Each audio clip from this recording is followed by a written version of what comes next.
네, 안녕하십니까. 생각하는 힘, 사고력을 키워주는 분석 한자어 시간입니다. 이번 시간에는 33번째 단어인데요. 우리가 그림을 보면서 한번 어떤 단어인지 한번 생각해 보도록 하겠습니다. 자, 아름다운 여성이죠.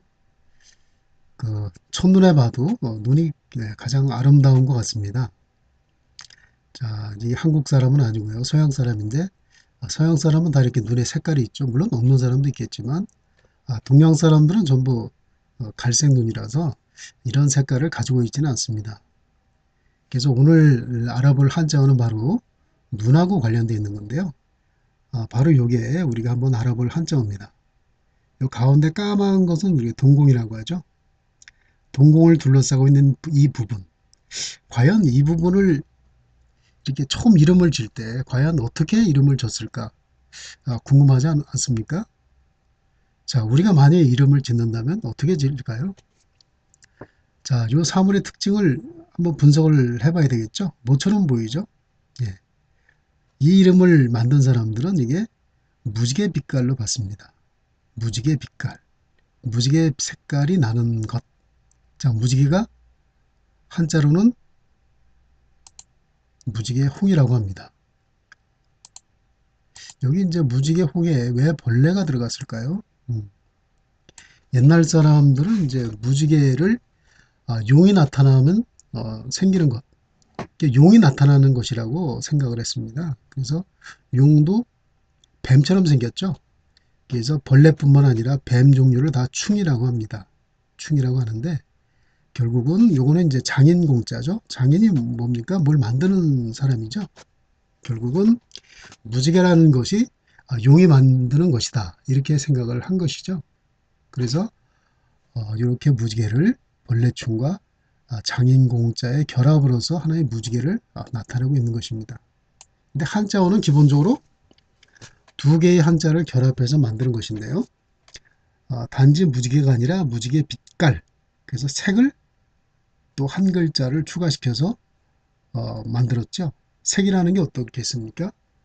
빛색도 있지만 어, 빛, 그 색채라는 게 있습니다. 무늬라는 것을 뜻하기도 하고 어떤 채색이라는 것을 뜻하고 하는 그 색채가 있습니다. 한번 볼까요? 예, 색을 나타내는 거죠. 그렇다면 이게 왜 색을 나타낼까요? 요거는 이제 터럭사멜에서 이렇게 긴 털, 모발을 뜻하고 있습니다. 한자의 특징은 많은 것은 단 세 개의 글자로 이렇게 표현하고 있는데요. 그럼 나머지 요것은 뭘까요? 요것은 이제 손톱조 이래서 사람의 이제 손을 뜻하고 있습니다. 그래서 나무 위에 손이 있는 걸 보니까 나무에 과일을 따는 모습이네요. 그래서 이걸 캘채, 뭐 따다 이런 뜻을 가지고 있는데요. 이제 음이요소는 이게 이제 터럭삼이고 이건 하나의 발음 요소로 사용되고 있는 것을 우리가 알 수가 있습니다. 그래서 털로 붓으로 붓은 이제 털로 만들었으니까 붓으로 색을 칠하다 그런 모습에서 우리가 색이라는 뜻을 만드는 것을 알 수가 있죠. 그래서 우리가 우리 눈의 요 부분, 요 색깔이 있는 무지갯빛 나는 이런 색깔이 있는 눈의 부분을 우리가 그래서 홍채라는 이름으로 만들어서 부르고 있는 것이죠. 자, 속뜻사전은 어떻게 설명하고 있는지 한번 보겠습니다. 홍채하고 이렇게 한자로 홍채 이렇게 써놨네요. 그리고 이제 기존 사전하고 결정적으로 다른 것은 이렇게 뜻을 적어놨죠. 무지개, 홍, 빛깔채. 그래서 우리가 이 단어의 뜻을 보지 않아도 무지개 빛깔을 홍채라고 하는구나 이렇게 알 수가 있는 것이죠. 한마디로 홍채는 이런 것이야 하고 외우는 것이 아니라 홍채가 왜 홍채란 뜻을 가지고 있는지 이해할 수가 있는 것입니다.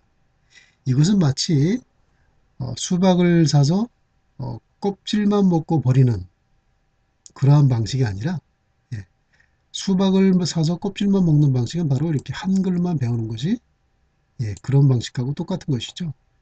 한글을 우리가 분석하는 이 자체에서 아무런 뜻도 우리가 얻어낼 수 없기 때문에 우리가 공부해도 우리가 이 의미 자체를 이해할 수가 없는 것이죠. 그래서 이렇게 수박 속을 먹는 것 같은 공부가 바로 이렇게 한자어의 뜻을 알아서 우리가 공부하는 것입니다. 여기 보면 또 속도 느려서 무지개, 홍, 색색, 빛깔체 이렇게 해서 이해하기 쉽게 이렇게 써놨습니다. 또 영어 단어로는 이제 아이리스 이렇게 대놨는데요. 그리스 말로는 이제 이리스라고 하는데 그 어원은 이제 그리스 신화에서 온 것입니다. 그 무지개의 여신을 이리스라고 하죠. 그래서 아이리스라는 용어를 지금 많이 쓰고 있는데요. 드라마도 아이리스라는 제목으로 한때 상영한 적이 있었죠. 예. 그리고 이제 여기 또 두 번째로는 이제 의학적인 용어로 이렇게 쭉 설명을 해놨습니다.